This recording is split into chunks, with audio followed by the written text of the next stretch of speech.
Hey, you're watching Man That's Cooking, and in this video we're going to show you how to make a lemon pepper smoked turkey. Alright, let's get started. First thing we want to do is make a brine, and that's going to lock in some moisture and some flavor into this turkey.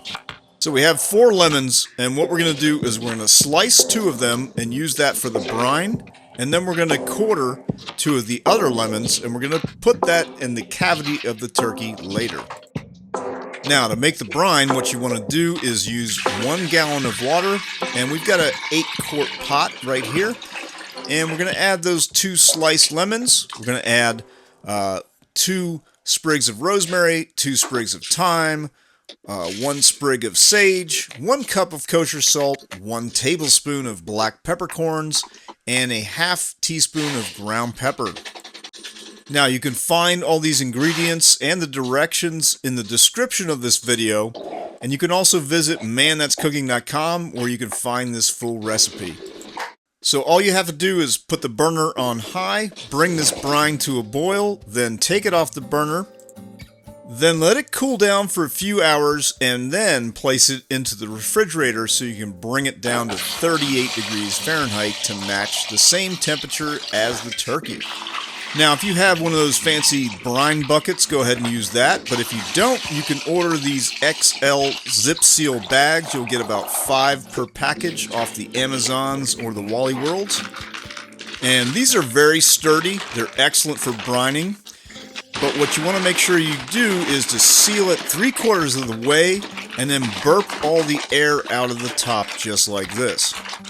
Then you want to hold it close to the turkey, spin it around like this, and tighten it down with a zip tie like this. Now, you may notice that this doesn't entirely submerge the turkey. It's probably about halfway. So what you'll do is put this in your refrigerator for about 6 to 8 hours, and then flip the turkey around while it's in the bag. And it's pretty easy to move around inside of this bag, and then let it marinate for another 6 to 8 hours. Then take it out of the bag, wash it down, and dry it off, and place it inside your refrigerator for about 4 hours, just like this. So now the turkey's going to drip dry while it's on this cooling rack, and the air in the refrigerator is going to circulate around the skin, drying it off. But you also want to use your paper towels and dry the skin off as well. Remember, a dry skin equals a crispy skin. So now, once we get it dry on all sides, go ahead and use a AP rub. This is a salt, pepper, and garlic. If you don't have that, you could just use salt and pepper. Then you want to make these slices underneath the legs and the wings. And this is a little cheat method here. What it's going to do is allow the dark meat to cook faster and stay on par time-wise with the white meat. Because, of course, that's always a challenge with poultry, trying to get the dark meat and white meat to cook together and finish at the same time. So now you want to rub down the back side with olive oil and put some seasoning of your choice on there. Again, we're using salt, pepper, and garlic, AP rub. And then the top side, just like this. Be sure to season all the corners and crevices, under the wings, under the legs, all the different areas. Then it's time to fill the cavity. So we're going to put in 1 sprig of rosemary, 1 sprig of sage, 1 sprig of thyme, and then the 2 quartered lemons, just like this. Now you want to tie the legs together using butcher twine. And butcher twine's just, it's just string. You can find this at your grocery store, the Wally Worlds, the Amazons.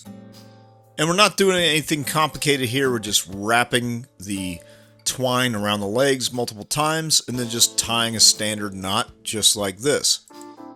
So not only does this keep the lemons inside the cavity, but it promotes a more even cooking where the legs, the dark meat and such cooks more in time with the white meat, the breast meat.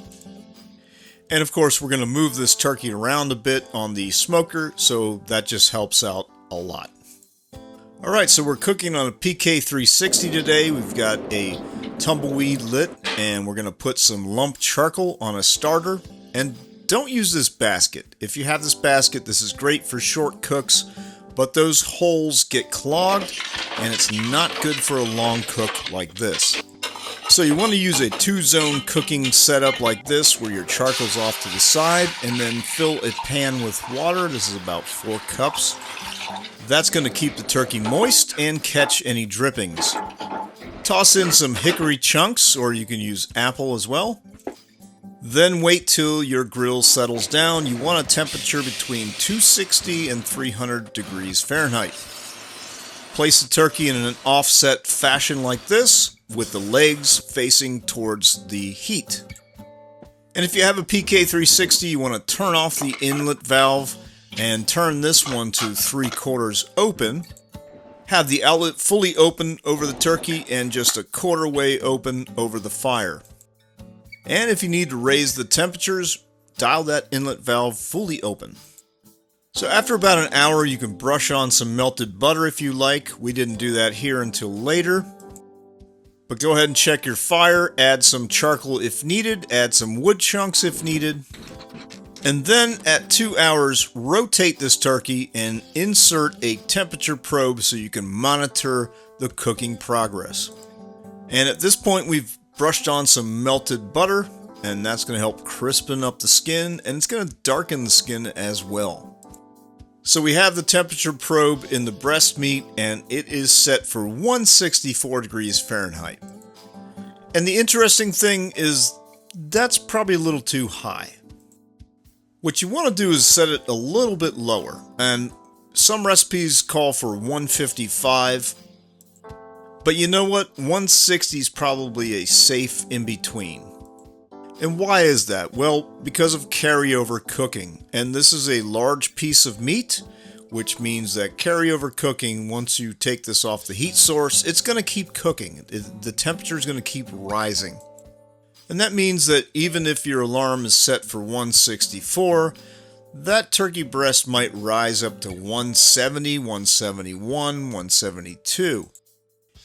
And you know what? That's great if you have family members that have a undercooked poultry phobia, but it will result in some dryness in the breast meat. Dark meat will be fine. Don't worry about that. But we've had this lid open for too long now, showing you this turkey. And you know what they say, if you're looking, you ain't cooking.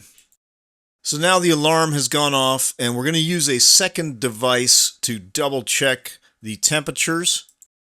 And what you want to look for is the lowest temp, because that's stuff that's in the danger zone. And you want to get that temperature probe into some deep areas of the breast and the thigh, and then you know it's good to go.